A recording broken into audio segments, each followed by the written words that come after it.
And we shall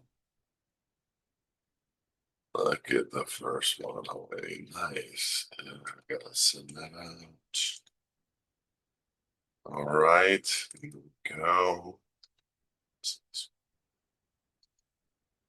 Um, oh, okay. How's everybody doing? Wow. Look amazing. Blue background. I'm tired. What's up?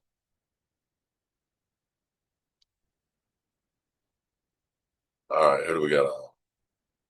Hey, David, I haven't seen any notes or emails from you. If you sent me something, I don't remember coming in. I know you normally ask questions through email, so that's why I'm asking.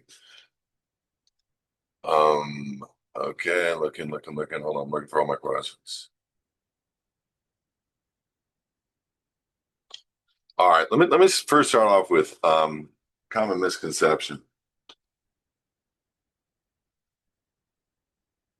for people regarding state citizenship. Uh,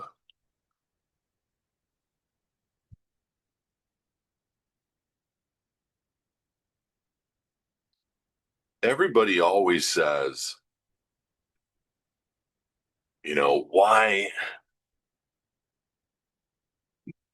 why, you know, what I want to, I don't get any remedy in court. I don't get any remedy in life. I don't, and I'm like, yeah, I'm a free bird, buddy. That's a lot of remedy. That's a lot of help. They come back with a comment. Well, the cops, the state, they're still going to exert their rights over you. They're still going to come down hard on you. Like there's no ways around that. And I want you to look at life differently. You know, I know you heard your story that Iran is the bad guy and led by a regime, and you know they didn't come knocking on the United States door, and I know the media tells you they did. The media wants you to believe all these things, but the reality is we just walked in and we handed them their papers. And here's a sovereign nation who may or may not have made threats on people. Here's a sovereign nation who may or may not treat their people bad, and I think they do treat their people bad. Um, but in hindsight, when you look at our nation in comparison to their nation, there's not a whole lot of difference in it except religion. And they say people get killed over there. Excuse me, we have 1,000 people a year here die from law enforcement. Guilty, not guilty. That's not what I'm talking about. They die. And um, you have, a lot of stuff going on here. You've got things that a lot of countries don't have to deal with, but we look at their countries being the oppressed, the one that's under the thumb, and all these things. So when you're looking at sovereignty, I want you to understand what you're doing. You're building your castle. You're building a moat. You're building forces that stop forces. And sometimes you're putting on an extra layer of Kevlar or flak or steel or vest, for your vest. And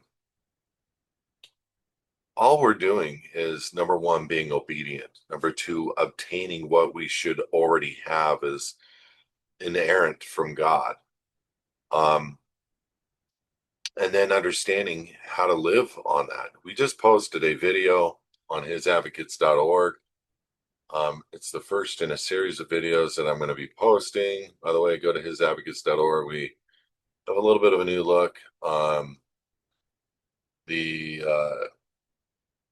the video we posted and just got posted on YouTube. It's going to get posted everywhere. But the video is on knowing your rights, a state citizen's guide to warrants, and it's featuring Abraham Lincoln.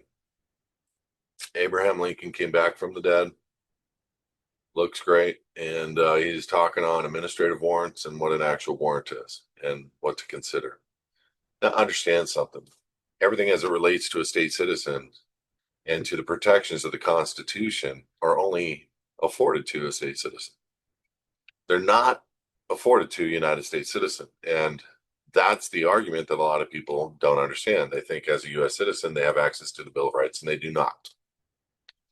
And so I want to give you some love, make you understand that, in freedom, you've got to first have your personal rights, which is through agreements, and which is another topic I'm going to talk about. What adhesion contracts do versus how do they think of you as chattel, collateral, surety, slave, whatever. So when you look at the element of what we're doing is we're building our castle, and the castle has a lot of significance, not just from an obligatory standpoint of you making sure that you deal with your contracts, but it also has to do with how do you handle the actual house? How do you handle the deeds, the contracts, and the different things that you're doing to contract with the state outside of yourself? And so this is why we have the living in the private program. This is why I believe God kind of led me into understanding the deed element, patents versus allodial title. These are big subject matters. Bringing forward your patent. You've got to get allodial title. I love watching. This is hilarious. I love watching 18-year-old kids, girls, boys, doesn't matter, get on and talk about allodial title and how you can have allodial title. I mean, it's kind of goofballish and funny, and I just, you know, it is what it is. I wish, if, I wish these guys would have a clear understanding of law and have a clear understanding of really what makes a allodial title, and or the consideration, meaning we have law, we have color of law, and what these guys have done across the board, which I'm going to go back to right now. So somebody remind me of um, color of law as it pertains to a home. Then I'm going to get to questions. Color of law as it pertains to a home, and then we're going to talk about the same as you thinking your driver's license is what makes you contracted to the state, and that's a part of it. It's really all the way down to the birth certificate. So everything goes to the BC, everything. And you as a living person are holding elements of suretyship to the BC. You're saying, I am that person. You're holding an office. You're accepting the job description. You're getting the employment ID number, social security number. You're getting a job called driver. You're getting a job called voter. You're getting a job called employee of the United States. And so I really want you to get that what our docs do are loosen the grasp of suretyship on each of these individual contracts, including but not limited to the BC. When you're saying I'm no longer accepting the liability for something publicly, putting it into their parameter, applying for a passport, which is saying, hey, this is who I am, this is what my allegiance is to, not to the United States, but to the United States of America and the state to which I was born, which are a body of people under God, America, if you will, call it whatever you want. And I know America is North America, Central and South America. I understand that, but we are the United People. States is a body of people, United People of America under God. So when you get that, that's why you have direct access to your God-given unalienable rights. You are direct under God, saying, I'm a party to those people under God. You're making allegiance to the Declaration of Independence, which by a color of law is giving you access to what the founders did for themselves and their own posterity. And so I asked a question in a video, How many of you have signed the Declaration of Independence? And the answer is kind of atrocious. Nobody does, unless they go through a passport process with the Department of State, state of being, determination of your state, determination of your surety, determination of whether you are a pauper or a free person, free man, and whether or not you're making allegiance to being the employee, whether or not you're making the allegiance to being the surety, the debtor, the collateral for the debt of the United States, which is one job position. It's called the position of United States citizen, and it's what you're affirming to in everything you do and everything that you sign. So we have to go back and correct the record. You can't go make an affidavit and put it up into the public and say, hey, I'm free, get off my back. And then they go and they get a warrant, they get an indictment. And those warrants will look at what? They look at your adhesion contracts, your drivers, your bank accounts, your different things that says, I am a U.S. citizen. That's what they look at. And I agree to being a U.S. citizen. I love being a U.S. citizen. And then they use that, hey, you're indicted. You have a warrant. And so that's the purpose of us dealing with every single adhesion trust. I call them adhesion trusts. I'm the only guy doing that. Nobody else in the country does that. Nobody else in the world does that. By the way, this works in Australia at a different level, Canada at a different level, the United Kingdom at a common law different level. And it's important for us to understand it's just us as a people have complete and total recognition by the Supreme Court of the United States of America that we have this citizenship in land. And this is why we have the book. What does it mean to be an American? So for the people jumping on right now, this is a book that's being offered for free, for people simply going to hisadvocates.org on the left-hand side or hisfreedom.org. Click on the bottom, hisfreedom.org, HIS freedom.org. Click on the bottom. You can simply get your membership and grab your book. It's that simple. And the membership's free. So the purpose of us giving you this book is a lost leader to show you, after you've read the book, understand it's real, meaning what we're saying is real, because we give the case sites, actual case law affirming what I am saying, showing you that what they have done over time is technically fraud against the people. Because when the Republic stands up, not individually, but when the Republic as a body stands up and 50 collective states of people are ready to reactivate the Republic, it's not a specific number, in my opinion, that needs to be reactivated. It just gets reactivated. I know some people say it's 30,000 a state, 10,000 a state. I don't think so. I think if that were the case, then the United States corporation would have to show, and they got millions, like 15, 20 million employees, but they would have to have shown the same. And the reality, meaning more people dedicated towards the United States than to the Republic. See, the Republic stands right now because I'm in it, not because Kelby is in it, but because the law stands, whether the corporation is active or the state citizen republic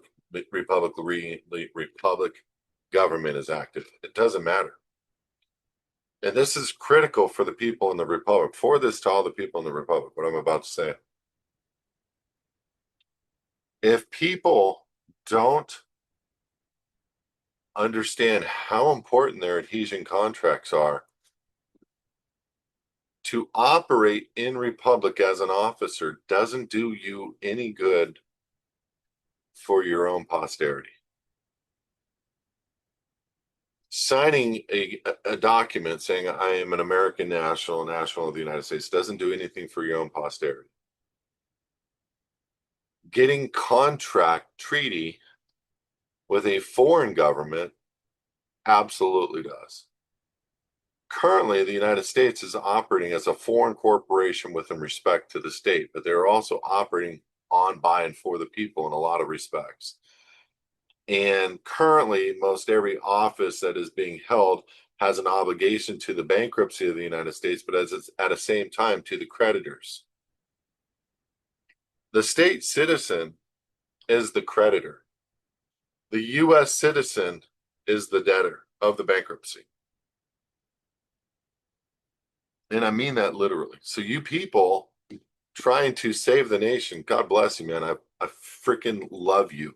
Thank you from the bottom of my heart. We offer you guys a free passport if you have an oath of office to the republic. I love you. I appreciate you. A lot of you guys are rascals because you've been burdened and harmed and beat up, and at the same time you don't know the truth, and at the same time you're trying to find the truth. And I went through the same thing. I've been going through this since 2007, 19 years now. The journey of freedom, a little bit longer, but really 2007, embracing it, meeting the people that are really kind of named out there in the Republic and being actively involved in Republic, and then determining state citizenship in about 2011, 12, then being shunned by the people in the Republic, some of the people in the high level positions of the Republic, when I started talking about you need to be a state citizen to be free yourself. And then to have people in the Republic say, no, the people didn't know what they were doing. When we take over, it's all going to go by the wayside. Bullcrap. That's a lie. That is an absolute lie. I gave you the Supreme Court ruling showing you that the United States government or any person can arbitrarily take your rights as a free man or free woman or your citizenship without your consent. Meaning, if you are a U.S. citizen, they can't just wipe that away for you. Okay? It's not something they can remove. So your surety ship is absolute unless you do something with the Department of State, who regulates what? Identification and passport authorization for the individual, showing who is free, who is a creditor, who is not, who is the debtor. And I mean that literally. So when the time comes for the United States to fail, the corporation, the United Nations, whatever it may be, the new look, will not be able to do anything against the free man, against the sovereign, quote unquote, against the creditor. Why? Because he's a creditor in an action that holds him in a freehold estate. And the debtors, according to the Supreme Court ruling, especially the ones where they have articulated, taken, identified, and said, hello, I am the U.S. citizen. Hello, I've got this injection now. Hello, all these things. That one, according to the Supreme Court, if their DNA has been changed, is the product and patentable by the company to which the product was created by, Pfizer, Moderna, and therefore you are now the liability of that organization and patentable by that organization. I can only imagine what that looks like in 20, 30 years for a lot of people. I don't know what it looks like in the next few years. I do know they have their agenda called Agenda 2030, and they're trying to bring forth tyranny to the world, lock you into a space and tell you you can't move, you're not free. And they just did it for the United Kingdom, where they are keeping them from leaving town for longer than a period of time. And if you do, you get fined a certain period of time. That's absolutely laughable to me. And one of the reasons why I personally want to be free and why I want to get, all the different elements of what makes a sovereign, what makes a kingship, what makes uh, my land, if you will. And I'm absolutely blown away by the fact that a lot of people don't understand this stuff, don't know this stuff, and why we as the people in the Republic haven't been able to recreate the passport process for people in the Republic as the Republic for the United States of America. And it's probably because our name is so similar to their name. And if we were to do so, they'd make a charge instrument and try to come and pick up as many people possible. So as long as they are operating, listen to me, as long as the Department of State is operating the passport process for state citizens still they are in honor. They're not in dishonor. What they're doing is giving people right to be the collateral, the surety, the debtor when they apply for the passport. This is why they're the gatekeepers. And this is why we can't create the new passport process until that corp is not in honor of honoring a state citizenship passport. Yeah, they push back. Yes, they send you these stupid letters trying to hang you out to dry, trying to make you make allegiance to something that you're not. And the reality is they issue passports to people as state citizens. And they don't look any different. They don't travel any different. Um, but what's different is 100% is the application. What's different is now you now for the first time in your life have made an attestation into the public that you are a party to being directly under God and being a party to the Declaration of Independence, making you one of the free people under God, an American, one of the estate holders, one of the creditors, if you will. And so going back to the element of how it relates to land or property, it's the same principles. It's you look at the old school deeds in the late 1800s, early 1900s, and I know, guys. I always say this, and I know I'm beating a dead horse sometimes, but I have to because some of us are hard-headed, slow, ignorant. I mean, we all have problems learning. I had a problem learning public versus private for years. It was the most basic thing I've ever heard. And when I finally got what public versus private actually meant, I had an aha moment, and I was so proud. And it was the easiest thing I've ever got. I let God explain it to me. Basically, it was the easiest thing I've ever learned, and I don't know why I couldn't get it. But the bottom line, this is the same principle of getting that element of what makes you the surety, what makes you the debtor, what makes you the collateral, and how that directly reflects on every contract that you've signed in agreement to one of those public franchises saying, yes, I'm the U.S. citizen, saying, yes, I'm operating as that person, saying, yes, I hold a position of resident at this location. Yes, I receive personal mail. Yes, those are proofs that I am an employee of a company called U.S. citizen. Those are proofs.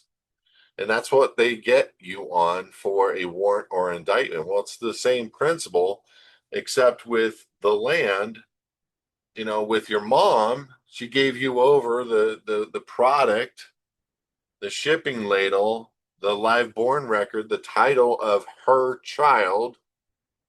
The dad doesn't even sign it. He's no showing. The child becomes the bastard without a father. The father's named on the BC. The mom, in the place where the mom signs, I know I've said this a million times, it doesn't resonate until much later, generally speaking. Go look this up in Black's law. Don't take my word for anything. Look everything up that I say, please. Where you sign on the birth certificate, why are we taking a live born record and submitting it into the public? What is the public? Think about these things. What is the difference of a registrar, bank, versus a recorder, public? Why are we putting it into the public to be registered? Why? Because there is no father. The mom is turning the product of the union over to the state. The state is printing the union in a all caps form, creating an equivalent corporation, registering it, putting a QSIP number on it, putting it on a bond, bringing it forward into the public, into the registrar of the bank. The mom signs on the signature line. It says signature, it says informant, and it says parent. We're right above that signature, informant, and parent, it says mother. Why does it say parent below? Oh, because it could be either one, I guess. No, it can't be either one. The father's never asked to sign. Signature, one who can attest to the validity of the instrument. Go look up what instrument means on your own time. Very important. Something that's brought into the public and monetized. Okay. Parent, judicially decreed guardian. Informant, one who turns one over. So in the signature place of the shipping instructions of the ownership rights to her baby, where no father can attest, she is signing that she has full competency. She can attest to the validity of this instrument being turned over to the state informant and agrees to being a judicially decreed guardian from that day forward. They then put it on an abandonment certificate called birth certificate, put it into the public. It gets registered, now taken over and owned. You are owned. Your life equivalent is owned by the state, by the Fed, and bankrupted. And now the creditors, the banks, are doing what they can to mark you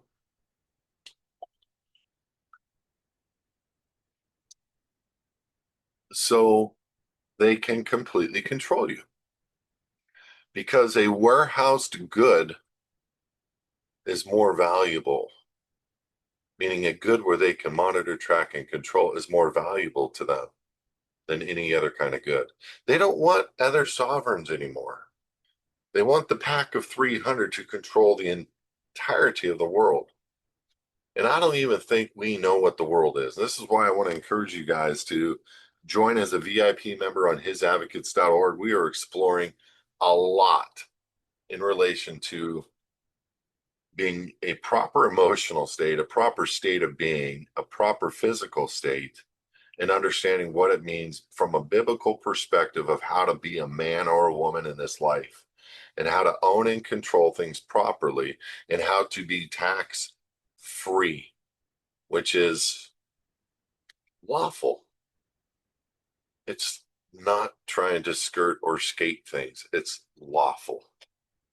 I'm excited about helping people. Oh my gosh. Shout out to Eva. I hope you're okay. I hope everything's okay. This morning on the queue on the uh, inspirational VIP meetup, she was talking.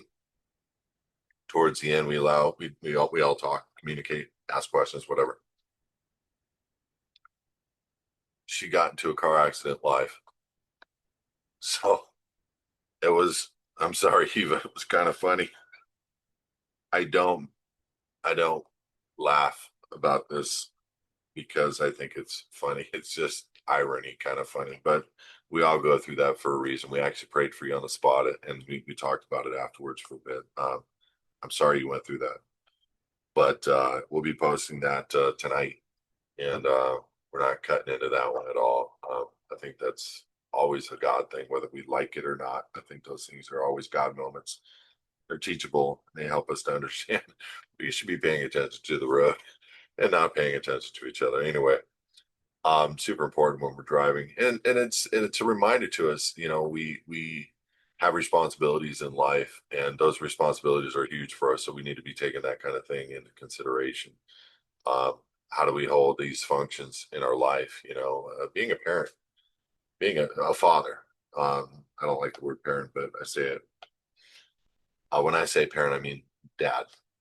Being a dad and being a father, most important job function, and having this opportunity to free people. I am absolutely privileged, and I've never been more privileged to be able to talk to people about it, help people to understand what I know in a relationship with God, helping people to understand what I know in a relationship to freedom.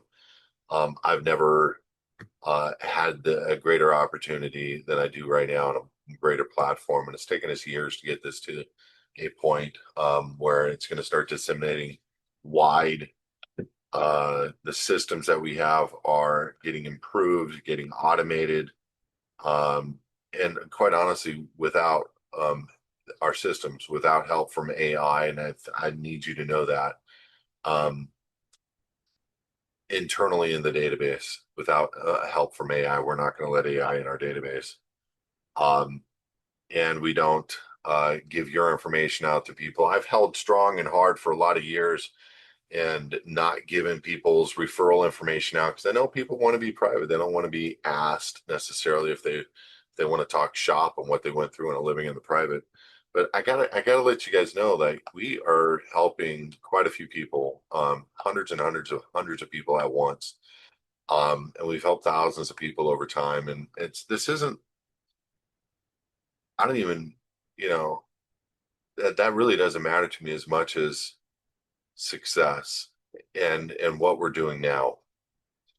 Like we're going to be adding on all the elements of privacy from an electronic standpoint, from a security standpoint, from a financial standpoint, um, in a big way, from a health standpoint. How do you have private health services? How do you deal with the wars that are coming against Americans or against the entirety of the world? And those are things like, listen, there's never been a time where it's easier to make money than right now in the entirety of the world. How quickly they button that up is going to be pretty quick. It's going to be buttoned up, I think, in the next 5 or 10 years. So people that are really working hard right now that think they have something, the replacement is going to be absolute, and they're going to try to put as many people as they can on income streams that are by design. Like they're going to try to cut you off in every way of how you make money, and then they're going to issue you a social credit score like they are in China. And even under this existing administration, this is going to go down. Um, there is too much allegiance to particular nations that want to see the demise of America. Let me say that again slower. There's too much allegiance to particular nations that want to see this nation go down. And some nations that we are supporting consider us slaves, consider us nothing but their servants, and they own and control this nation, the United States specifically. So we as a people, I don't care who's running the corp, we as a people really need to reinstitute the republic and get our finances in order and reinstitute what we think of as lawful currency and go down that road as a nation under God and get hundreds of thousands of people behind it and also get our military. I know that we are going to eventually get back in control of the military industrial complex and the power structures and the evil nature of really the button pushers behind that system. We're going to get it under control one day, and it may be a God act. But just know this, that there's a lot going on this year. And I talk to the VIP members about this all the time. A lot going on in this year. Three major, um, I don't want to call them prophets. I'll call them like Nostradamus is one of them. People in time have made prophecies regarding 2026. Um, and just because they have doesn't mean it's going to come into effect. I'm not really worried about that. I just want you guys to know there's a lot of speculation about us as a nation, specifically California West Coast, for June and November of this year. There's a lot of internet rhetoric, and a lot of weird stuff going on, and there's even more smoke and mirrors taking your mind off of what the possibilities are of what's taking place and really what is actually going to take place, or really actually what is going to go on. So anyway, um, yeah, American States Assembly. I don't know what that is. I've heard of it. Okay, so let's get to some questions. I just wanted to address the deed. I just wanted to address the elements of why we are surety and why your home is theirs. So when you get the deed, and I'm going to explain this in a couple of questions in a minute. When you get a deed today, it's not yours. You've heard me say this stuff over and over. Now, understand something. I don't come at you, and I'm. There's a lot of new people we're taking on. A lot of new people getting this information. A lot of new people going, "What the heck? I didn't know this. Please explain." So they don't go to watch 1,000 videos that we've created. So I'm going to do a lot of reiteration training, and I keep saying this stuff to you. So just suck it up and hear it again because you may need it. Might be for somebody else, and it's okay. Um, in the element of the deeds that we have today don't allow you to own anything except air. And I know you're thinking, stop, Kelby, that's BS. Well, I'm not coming at you from a position of hearing an internet tale. I'm not coming at you hearing a video and reciting it like a lot of gurus out there. I'm coming at you from a standpoint of being a licensed real estate broker who has done thousands of loans. I understand title better than most title attorneys, period. Hands down. I have schooled title attorneys on what can be done. Hands down. In a county recorder here in California that said, you can't do that kind of a title, can't do that kind of a deed. I've done it. Period. Recorder, registrar. Is there a difference? Absolutely. Everything in the 1800s was recorded. Everything today, they're trying to register if they can. How do they register? Well, you're handing them the deed. How? Well, you're not even signing it. You're not even, as the grantee purchaser, consummating the agreement. It is an absolute thing. I wrote a book. It's on our store.hisadvocates.org on deed acceptance and how important it was, and the laws and the statutes and codes pertaining to deed acceptance. If you don't accept your deed, you don't know crap about real estate law. Every grant deed in the old was accepted. It's a contract, seller, buyer. It's a contract. Why wouldn't you accept it? Why wouldn't you sign on as the grantee of a deed? There's a grantor, there's got to be a grantee. If there's no grantee signature on a deed, it's a floater. And guess what? The state can now own and control that because you haven't done anything. You never signed it. Number one. Number two, you're showed as a joint tenant or tenant in common. You're a tenant. Number three, you're using Federal Reserve notes, making them a party to the transaction and also a party to the bankruptcy, showing that you can't own or control anything. Number four, you're using a legal description. Legal description is air. It is not land. It's not meets and bounds. Number five, you're using your name. Name is theirs. The BC name is theirs. They own and control it. So we have to, in order to have that kingship, that sovereignty, in order to be that man that's on the land, which is going to be attacked. Stop thinking because, oh, I got my state national, or you're not ever going to be a state national. Many of you talk like this. Because I got my state national passport, there's no such thing as a state national.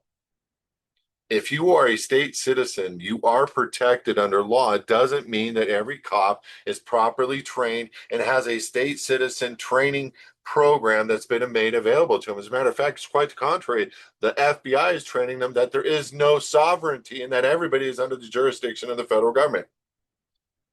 That is a lie. That's why I'm willing to give this book away for free, so that you can get it wrapped around your mind what Supreme Court rulings are there to protect us. What does it mean to be an American? You can buy it on Amazon, or you can go to hisfreedom.org or hisadvocates.org and download your free copy, period. Super important your parents understand this. I'll give you 50 books for 150 bucks. Send me a Zelle, 150 bucks to Kelby at hisadvocates.org. Make sure your name is on there. Then send me an email to Kelby at hisadvocates.org saying that you just made the payment through Zelle and you want your shipped books to what address. I'll send them to you. 50 books. So you can have one for every member of the assembly. So you can have one for every member of the family. Guys, we got to get this info out. And this book is a comprehensive analysis of what they did. It's showing you Supreme Court rulings that are still shepherdized and lawful for us today. And if we don't shake up and have enough inroad into that government to shake them up and say no more, to literally use the law against them, they are, come on. A third of the Epstein files have been released. Nobody's in jail. Nobody. Including the lady that helped Jeffrey Epstein. She's walking around in Canada right now with her brother. She was just seen. The daughter of the Mossad agent, that lady, the Mossad agent who developed the entire Mossad program for Jeffrey Epstein to gain information on all international figures, presidents, vice presidents. The CIA opt to rule the world and to allow for controls to which probably even Trump, I know a lot of people saying he's not, may be on those docks. Listen, guys, it starts with you. It starts with your own freedom. It starts with you building this castle, this understanding of what it means to be lawfully a king. Then you got to start working on the moat, your deed. Then you got to start working on the kids.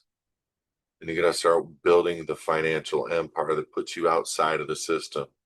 Then you got to get the health taken care of. Then you got to get the mind taken care of. They are coming at us every way. Like every way. They are literally going to have a massive false flag event this year that is going to look like the return of Jesus, maybe. Who knows? I don't know. I know that's the talking points. I'm not making a prediction. There's so many talking points about really weird things that are happening. I've never heard of the military say in a public forum that they're preparing for the return of Jesus Christ. Never heard of that. Crazy. So for me, I know freedom starts in my own personal choice. For me, I want to get recognition. I want to have confirmation from the state. For me, I want to use the rules of procedure for administrative law to deal with every adhesion trust so I can make sure. Remember, it's a trust. You're the only signer. They are the grantor in the trust, the driver's license. They are the grantor on the SS5. They are the grantor on the 1040s. There's no countersigned signatures. It's an adhesion trust that's placing you in surety position, collateral. Read the back of your trust. You're going into a debtor's position. You're going into jail if you don't do certain things, if you don't pay certain fines, if you don't drive with a certain alcohol level content. You are the trustee of a trust. You are the liability. That's what those adhesion contracts are doing by your own admissions. This is why we deal with the adhesion contracts, putting you into a position of beneficial interest over that agreement, using an administrative process, then putting that in the public and smacking them with notice. But guys, look, it's never been more important for us to deal with this. And people think it's so easy. It's not. I've never made a pretense that it was easy. But we do the paperwork for you. Do. It's not crappy paperwork. We do take care of it. We take care of the paperwork for you. All you got to do is read it, agree with it, understand it, digest it, sign it, notarize it, mail it. We're even making it a lot easier. We're working on elements of the BC, completely wiping out the nature of it being monetized. It's coming. We're working on elements of your private side living that are coming on a major level. Go to our homepage, hisadvocates.org. Check it out. Completely redesigned. We've now put ourselves out on 13 different podcast stations. This will go out on those podcast stations this evening. Hisadvocates.tv, hisadvocates.org, YouTube. We put all the majors out there for people to go and download and see what we do. We're updating all of that stuff. We're bringing people on to help us with that. We're trying to get the information far and wide, and it's been a lot of work. We have a team and a staff ready to help you guys, and it is what it is. So um, I am going to go to the Q&A. First questions I got. This is for you, Hawkeye.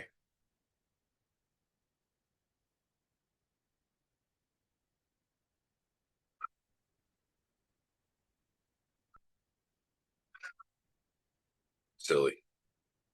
I'm going to read it. Please forgive me for my typing is not up to par. As I mean, no respect. We're trying to be rude. For this is why I don't like email or texting you. I don't care. I don't care. Get over it. We can hug it out later. You got to do business this way. It just contains everything. It allows for me to help everybody. That's all it is, Hawkeye. Hugs. We're hugging, bro. It's cool. It's cool. We'll wrestle alligators together later. He lives literally, everybody listen, this guy literally lives on a swamp. He's a homie. I'm not understanding something. This is his question. If I put everything into Foundation's name, then myself and my wife own nothing. You get it. Oh my gosh. Our Lord and Father owns it all. Hey, congratulations. It's a good understanding. So if we don't own anything, the Foundation owns it all, then why would I need a will? Exactly. Exactly. Because I've said that a lot, which means reiteration training is important. You don't need a will. You need a standard operating procedure inside of the foundation. And that way, your family can control things and generational wealth for God, and your life can participate, but you bypass probate, you bypass death tax, you bypass capital gains, you bypass state tax, you bypass federal tax, you bypass everything, and you hold it for Yeshua, the ultimate beneficiary of everything in the world. Revelations 5, go read it. He owns the title deed to the earth. Let's not make a pretense for a second we can own anything. And why would we want to own anything in a name that is owned by the United States corporation inside of a bankruptcy? Period. So unless you've captured the name back, a corporation or your name doesn't belong to you. I don't care if you have the stock, none of it belongs to you. I am speaking as an expert on this. I'm not speaking as somebody that's flagrantly thought, that's a neat TikTok video. I'm going to say that. That's not where I'm coming from. These are the concepts to which God has shown me an understanding of law and where you can find these things in the law that make it real and pertinent to you. So, would not I just need something stating the foundation's articles that my three children, all adults, 37, 41, and 48, would take over the foundation together equally? Correct.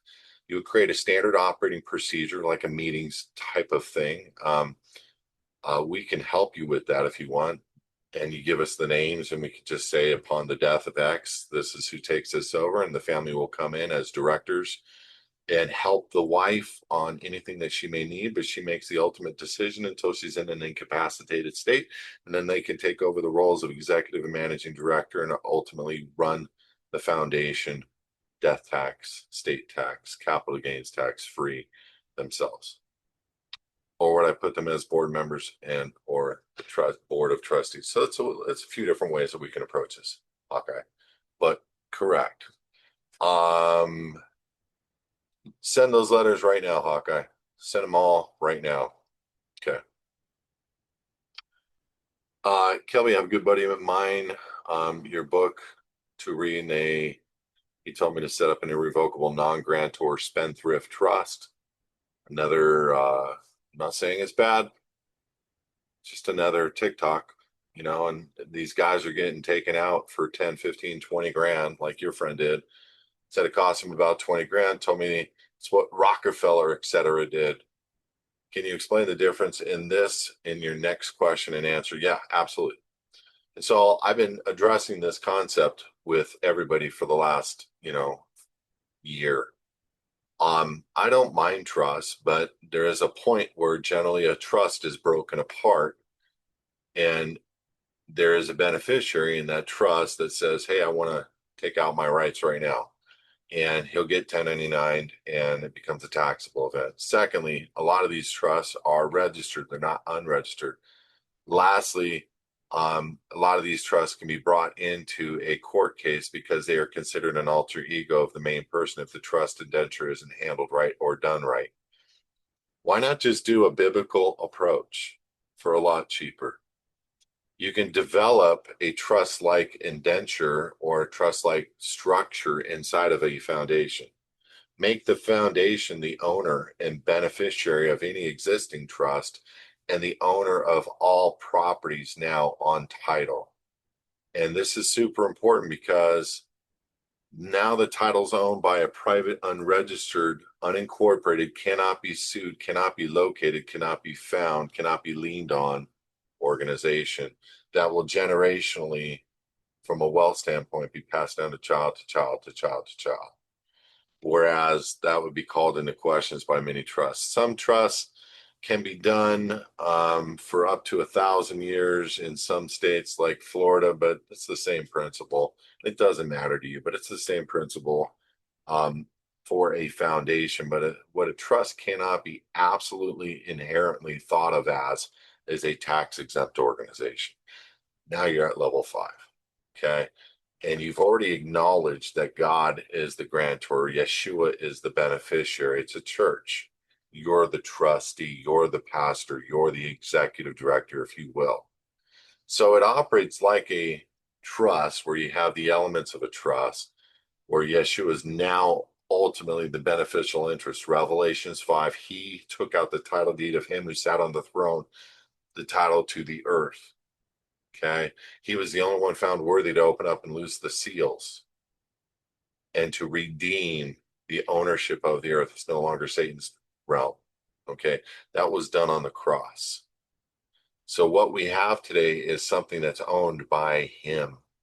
Why are we coming in and trying to take ownership of something that he owns? Let's be the fiduciary. That's what we have here. We're the agents for God. We're the disciples, the apostles, whatever you want to call yourself, the sojourner, the believer, the walker, the doer, whatever you want to call yourself. Why are you making a pretense that you can own anything if you die? The only one that can own anything is the one who created it. That's a principle that you will never really truly get. But as we grow and we learn, we develop the creation principle is unless you have a physical ability to create something out of nothing, you can't take ownership of it. And this is the same principle for guns, same principle for building something with your hands. It's the same principle. If there is no serial number, no registration, no ownership of a registered something, you are truly the allodial title. You are truly the patent owner. You are truly, it's not a patented piece of land, property, gun, whatever it is that you're creating. It's not been registered, therefore they can't take it from you. They can't take ownership of it from you, especially when that item, for a gun example, is in a gun trust or, something to that degree, especially when your child and the ownership rights of your child have now been repossessed and taken back, especially when you've taken that deed and you remove the elements of how that deed is currently being registered and recorded now to being an unregistered but recorded item, just for their own understanding of how and who holds ownership rights to that, which truly, when you vest in fee simple absolute, go look this up in law, absolute tenure and title to the center of the earth. Sounds pretty good to me. I know a lot of people in the old school days under fee simple were non-taxpayers.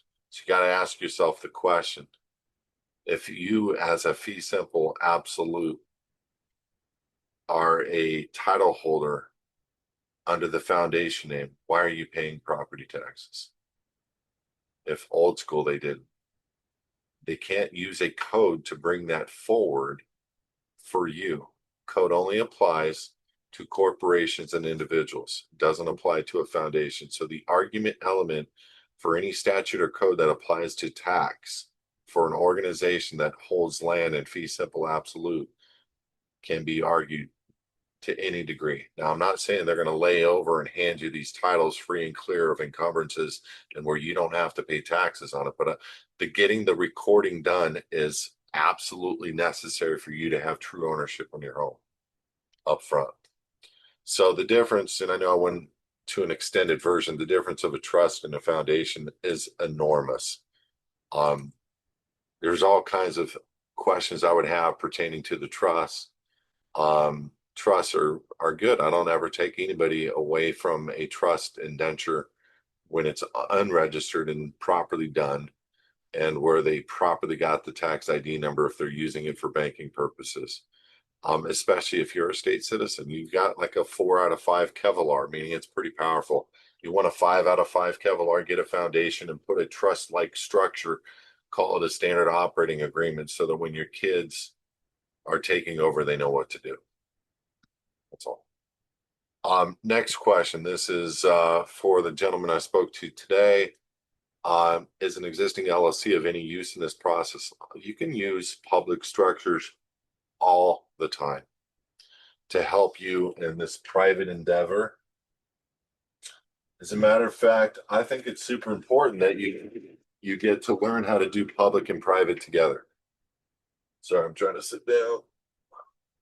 If you can get the understanding of how to do public and private together, and there's all kinds of loopholes. So like if you have an LLC, the only purpose I would say for an LLC is if you need to have licenses for something that you don't want to get hassled on: contractor's license, state licenses, real estate licenses, insurance licenses.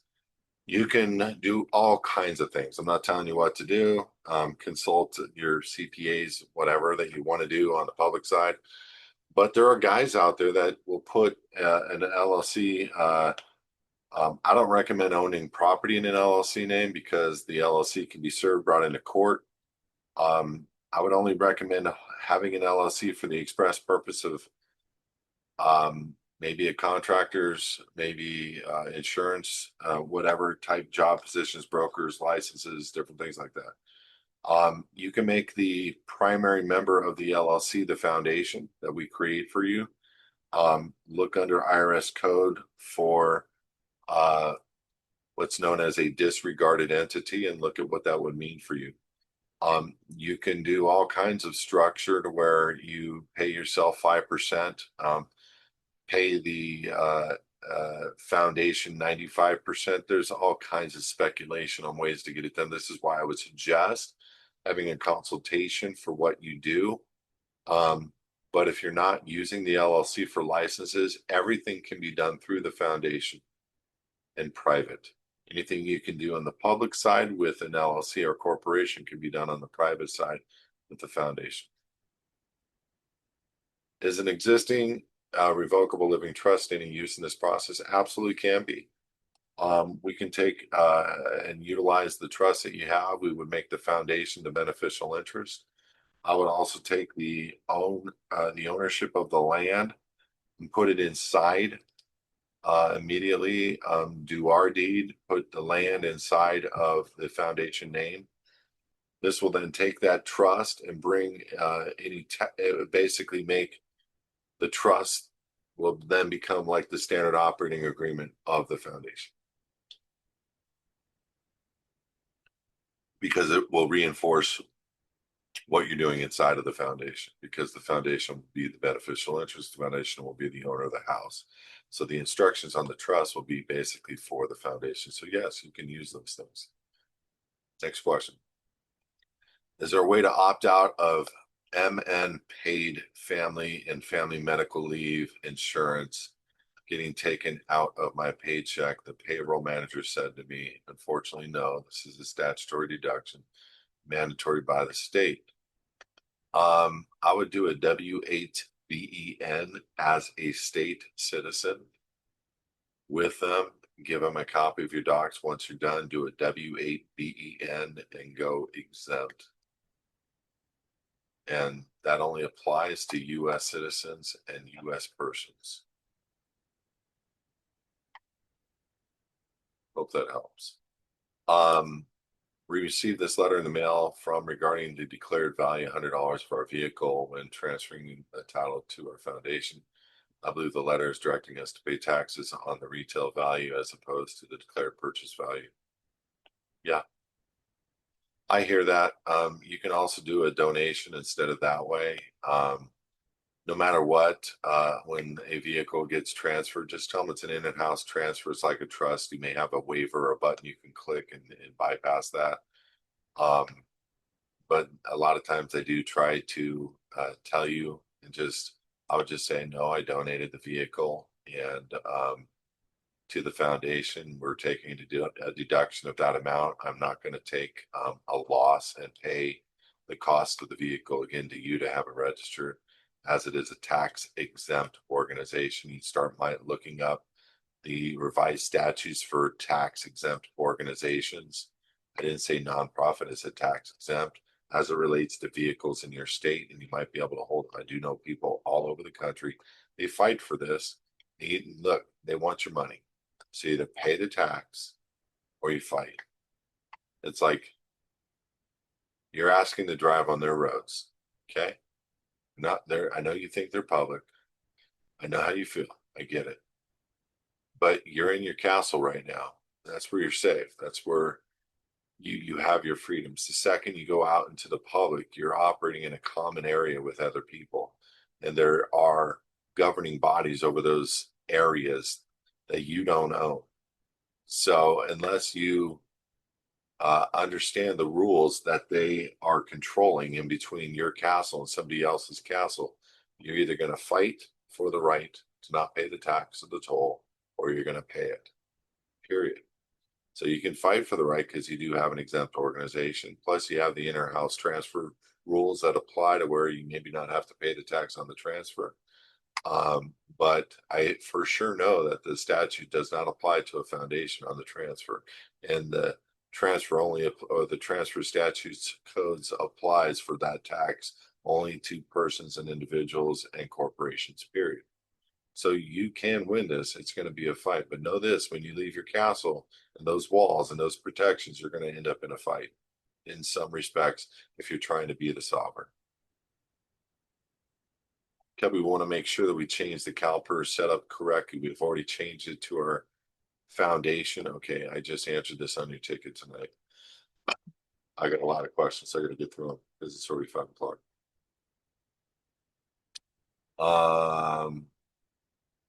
Thank you. After okay.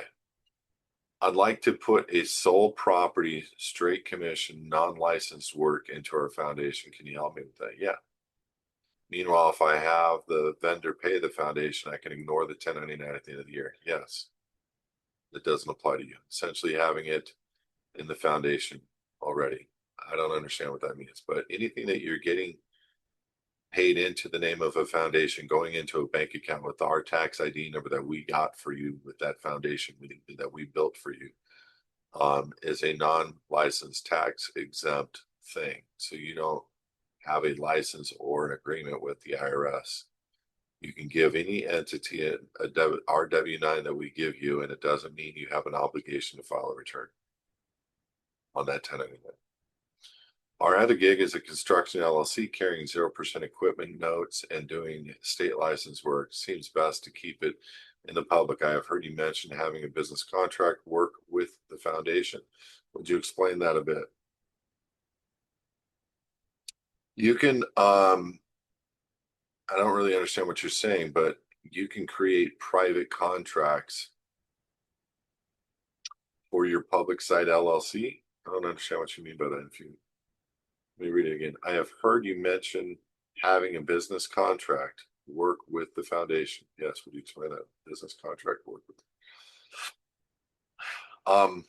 Okay.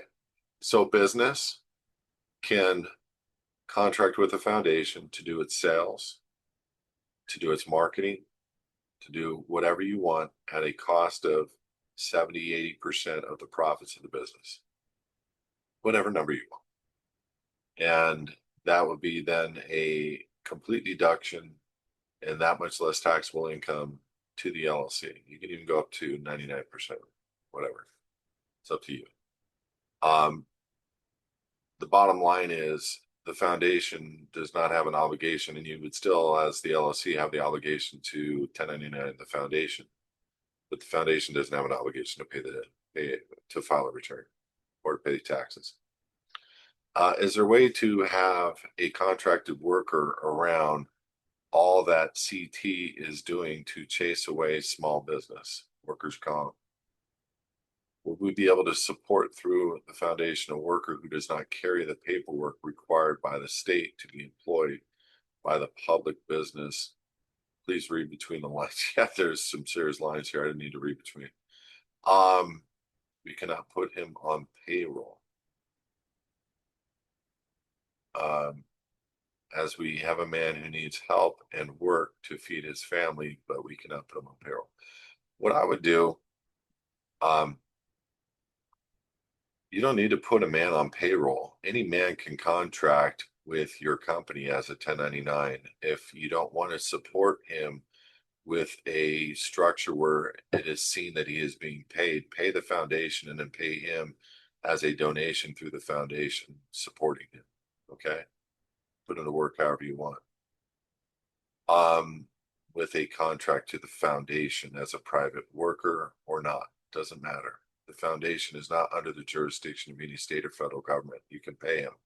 So donate or contract to the foundation, pay him through the foundation any way you want. Our children who work for the public business, is there a way to pay them through the foundation? Yes. And still have the public business pay the foundations for their work? Yes, both.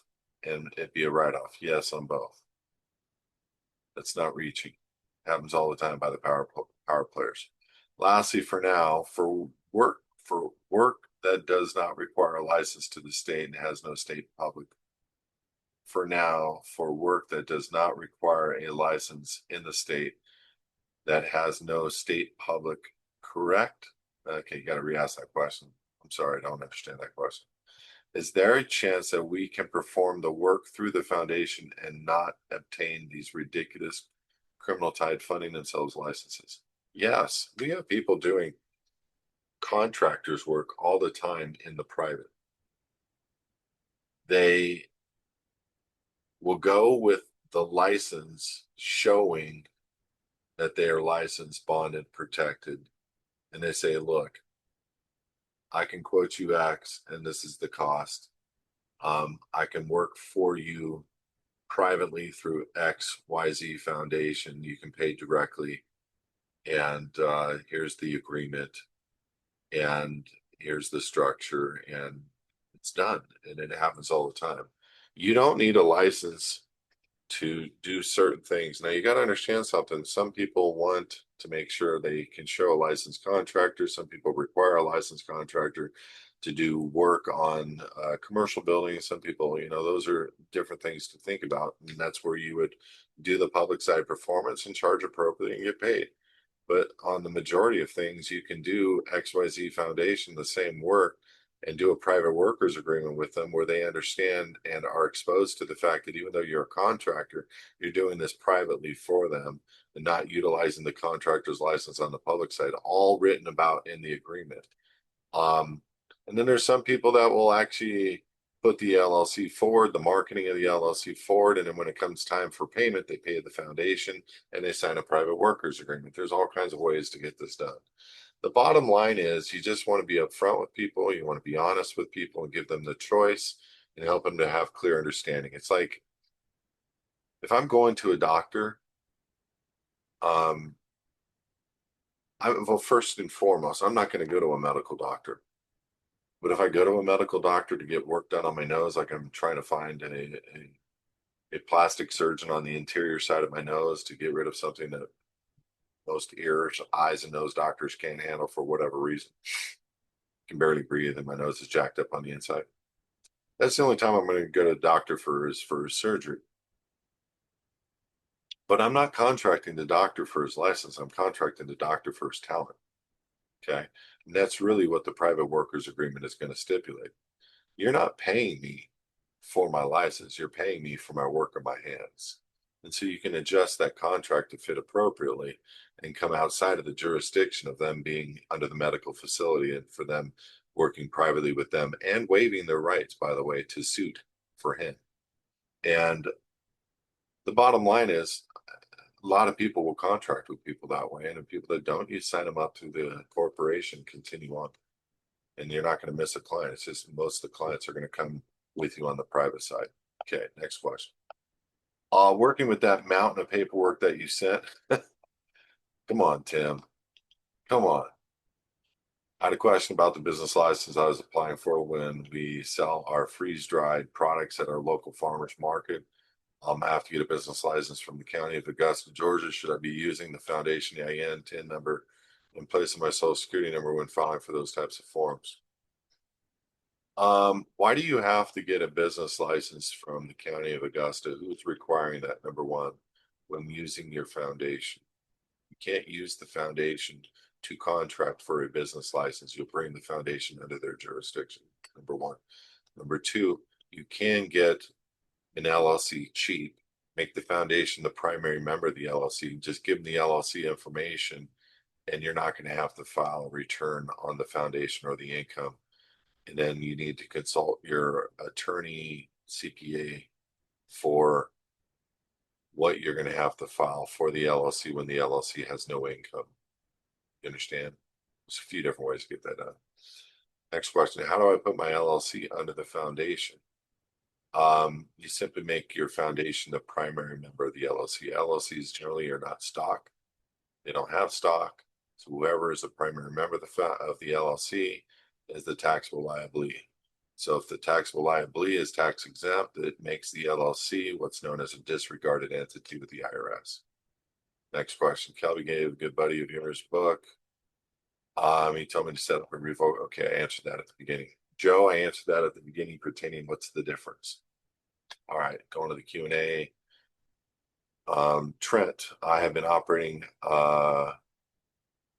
FEOM my SSM since 2019. I was banking through Umpqua, and they said they sold to Columbia, who is now closing my account because I won't provide my SSN. Are there other banks that they don't require the SSN? Has anybody else had this problem? I just got a letter from them stating that if I don't respond by a certain time, but I gave the SSN. Trent, don't worry about the SSN if the account is set up properly. Okay, the SSN only applies to the registered organization. I know that you probably signed on the account appropriately, so honor it. Give them the SSN for the all caps. You can argue that element, but why waste your time? And yes, I just got an account through a member with no social at Old Glory Bank, and there was no problems, but it took work and it was done on a personal, not through their online stuff. So check it out. But I'm going through that trend. So hang on to that account for a little bit. I'm going to be answering them directly, but I'll just give you your social. And just know this, say, look, I'll give you my social. I just want to tell you that this all falls on the tax ID number and not the SSN. And then if you give them the social and then you do here's how you test it, Trent. You do their online phone app. And then it says, please put in your social or your tax ID number to find the account. If you put in your social and it finds the account, you've got a problem. That's the association. You tell them you want the social to be off the account, but on the profile only. Those are the words. Off the account, on the profile only. They're going to be like, sure, no problem.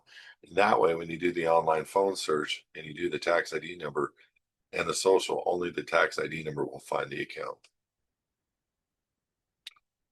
Mark, property tax subject again, moving property from the foundation to common law trust to fully move into the private. Why would you move the property from a foundation to a common law trust to move it into the private?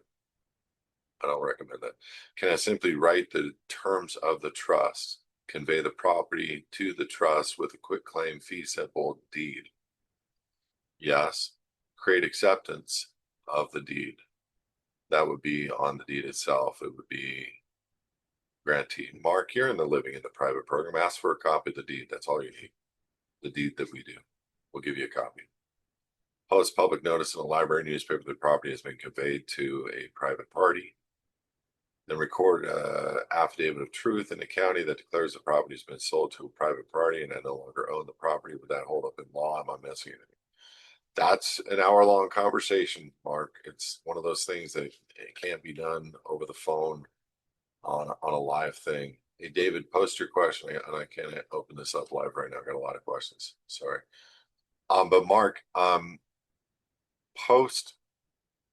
I would hold a consultation on this just because there's so many different elements that you have to consider.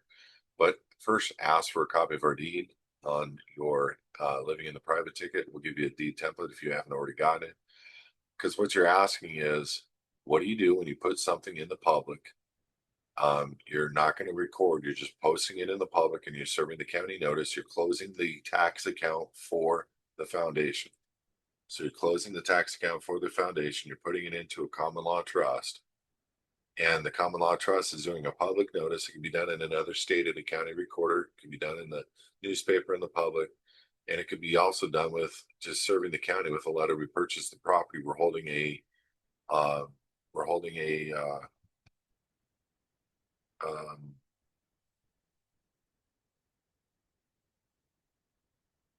I can't believe I'm blanking on the style of the deed. You just say you're holding a deed, uh, a private deed that you will not be posting or registering into the public, and serve them with a letter. What are they going to do? There's a lot of people out there holding a position like that where the county is not getting the deed recorded by the foundation that sells it.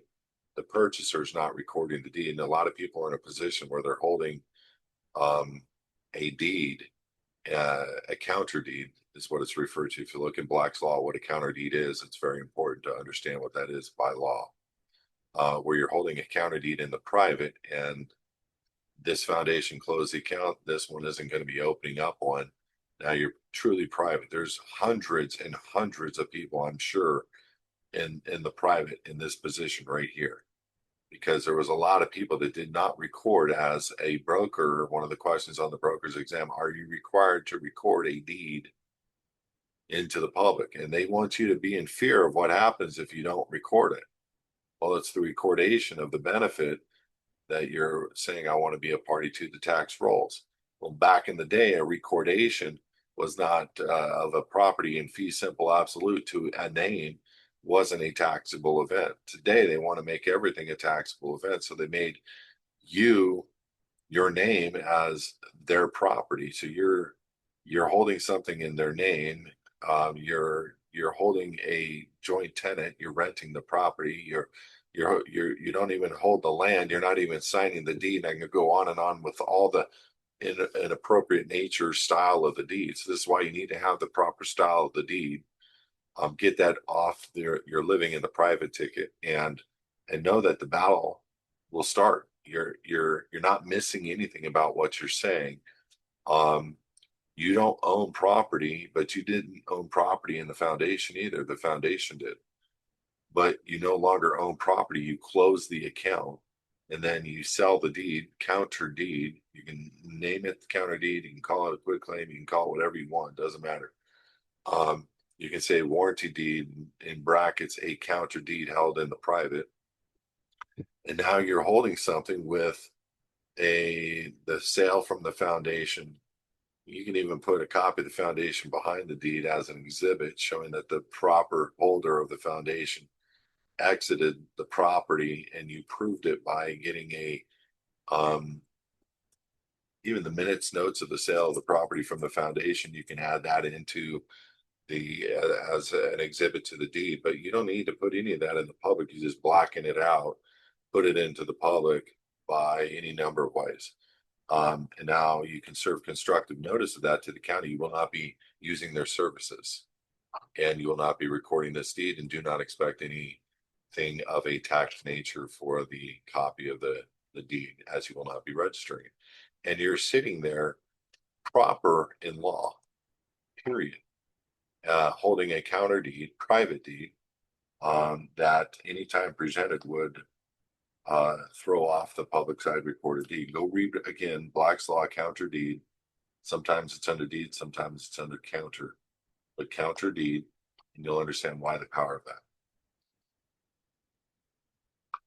You mentioned possibility of trademarking a name recently in the program. Is any more on this? Well, there's copyright trademark, Sean. We are working on creating an effective public side trademarking of the name and ownership through the Uniform Commercial Code. It's already been done by a lot of people that's out there. And I think it's important that everybody does it. And we'll be making it available, Sean. Just hang tight, brother. I'm currently going through the LPP process and finished my default letter with the DMV, but need to register my car. I heard you say go to AAA, but the offices in near my area don't offer that service. So I went to a private register in New York, tag and title to go, but they wouldn't do it because they said that my foundation needs to be hold a certified copy of incorporation under the certificate of seal or filing with the New York State Department. So I will need to go. That's not true. If people from New York register their cars all the time, DMV cannot say a private church cannot own a vehicle, period. Ask what the statute of the code is on that. The second thing, if you can't get something registered in a foundation name on your vehicle, I'd go register the vehicle in another state like South Dakota and put South Dakota plates on it. And don't worry about what New York State says about how you cannot have a registered vehicle, because you will not. You will be renting a foreign registered vehicle that is not in your name. Anybody were to give you a ticket, you don't own the vehicle, you rent the vehicle, and the ticket would have to be dismissed as they don't have jurisdiction over that named party and the vehicle. So you can either register in another state or you can make the fight. I can't answer any specific question about how to structure it. You can gift it, doesn't matter. I would not register in your name. But another way around, if it really is important for you to have a New York State license, is incorporate. Don't put anything in your name. Incorporate an LLC and put the foundation as the primary member of the LLC and register the car in the LLC's name. That's a quick way around it. I have created LLCs owned by the foundation. I need to open up a bank account for the LLCs. Is it proper for me to sign first, last, manager, XYZ LLC? George, I'll give you an example. It's kind of hard to do these types of questions online or through a Q&A.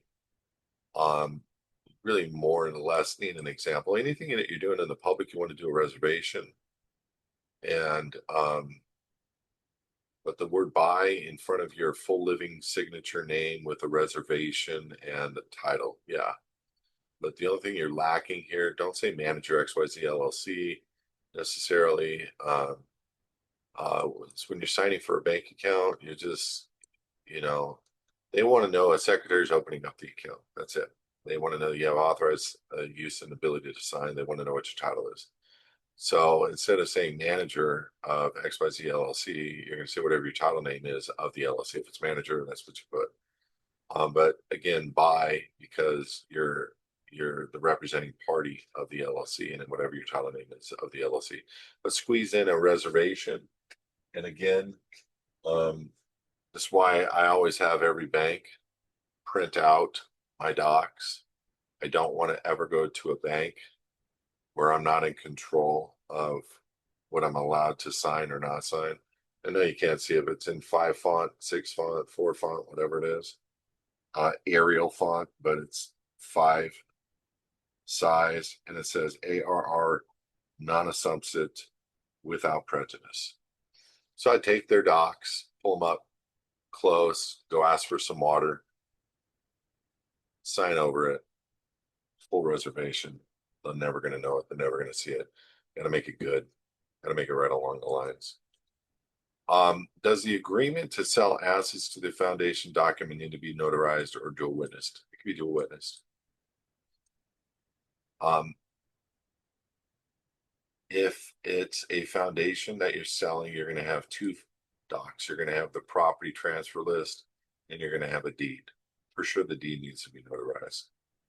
If it were me and it's something important on there, Sean, and you're trying to get millions of dollars in future earnings of crypto transferred, I would do a transfer list that details the purchases of the crypto and the transfer, and that you are hereby donating this crypto on this dollar amount purchased on this day, transaction number, da da da da, to XYZ Foundation. Make a detailed transfer of your purchases, where you're holding them, what kind of wallet you're holding them, the account numbers get detailed on that transfer list. And if it's large dollars, I would use dual witnesses and a notary in making that donation of that transfer to the foundation. You get that dialed in with details, you're done.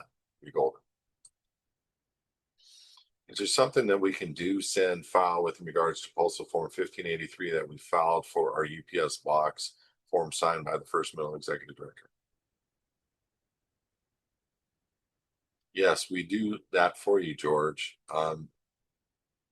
Once you have a mailbox set up, there are notice letters that we send, and we ask them to put this new 1583 on file with them as the record. But guys, look, I have, and I'm going to be doing a USPS training because they're trying to come hard against this kind of stuff. Hang tight. I'll get a good one going. I've already done it before, but I really want to detail what to do today because they ain't giving us problems on our box. But I promise you, I'll address this next couple of weeks. Best cold storage wallet for HBAR. I'm on Trezor. I don't know what you mean by Trezor doesn't support it. It does. Trezor Model 7 for sure does. Let me make sure and verify that, validate that. Hang tight. Does Trezor Model 7 support HBAR? No, it doesn't. I must have mine on Decent. I don't like Decent. I like them, but I don't like how I can't control certain narratives of Decent.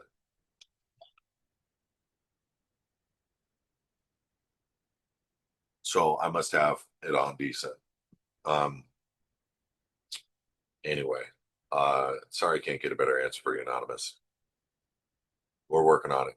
Go to walletscrutiny.com, look at 10 out of 10s on Wallet Scrutiny, and see which ones of those have HBAR capabilities. Pick up one of those. 10 out of 10. I have stuff to clear all your sinus congestion problems. You can call me. Bro, I have a deviated septum that looks like a construction zone nightmare. There's all kinds of signs. Do not enter. Go this way. my deviated septum. I already had a nose operation, unfortunately, when I was 19 from all the fights where I couldn't breathe out of my nose, and I couldn't breathe. Then it shifted, went over like this, and then all kinds of, yeah, that's bad. I have multiple credit cards for business and personal. The credit card companies have my social security number for an application. Can I keep those cards for travel and business needs? Do I need to notice the card companies about my status no longer U.S. citizen? You don't want to say I'm no longer a U.S. citizen. Yes, you can notice them. Please attach this document to my application, which they don't have. Okay, they don't have an application from you on most credit cards. It's generally done over the phone, consent that way. And yes, you can simply send them a notice. Hey, please attach this. We have a letter for you that we give you to my application And what it basically is affirming that you are a citizen of the United States of America and not a U.S. citizen. They don't know what to do with it, but they attach it to your application, and that's sufficient. And the why is the long portion of that answer. All right, guys, look. Thank you for being so gracious, for all your help. Jay, thank you for the utility title information there. NRS Title 32, Chapter da da da da da. We are okay. Brenda, I'm waiting to obtain more information on my two witnesses to join the Michigan Assembly, one of the 50 states under Anna Von Reitz, the American Assembly. Guys, look. I've already proven to you who Anna Von Reitz's allegiance is to. It's the Pope, number one. Number two, why is she not affirming going after state citizenship when the Supreme Court ruling says that's what we have here in this nation? Number one. Number two, when there is no Supreme Court rulings talking about American national or national. I want you to know 8 U.S.C. 1101, 821, and 822 are creations of the United States government and synonymous with being a U.S. citizen. That's what Anna Von Reitz is teaching. Run. State citizenship. That's what we have. That's what we should be clinging to. Stop talking about national, American national, state national. Start becoming a citizen. Why do we say we're an American national on an affidavit and input state citizenship supporting case law? You're making allegiance to being a U.S. citizen on a document, synonymous. Go to, listen to me, Cornell Law. Look up 8 U.S.C. 1101, 821. 8 U.S.C. United States Code derived from public law by corporate Congress. 8 U.S.C. 1101, 821, national, a person that owes allegiance to a state. Look up, click on state. A person that owes allegiance to state. Click on state. What will pop up is everything that the corporation controls, but not one of the 50 several states of the union will be listed. In other words, national is a person that owes allegiance to a federal territory. Hello, synonymous with the corp. Hello. Why, now that Anna Von Reitz has been outed on this over and over and over and over and over and over by all you guys that come over here and realize the truth about what I just said, exposing the lie of national, why is she still touting it? Don't know. Stop it. It's called an agent. Okay? I'm saying it. It's called an agent. If you're not supporting what the Supreme Court and our founders gave us, and you're still bringing us down this narrative that causes allegiance to the federal court, allegiance to who? The Pope, then you're an agent. God bless you guys. Have a great week. I'll see you Saturday for our prayer call, 9 a.m. Pacific. Enjoy your week. Bob, hold that question to Monday. God bless.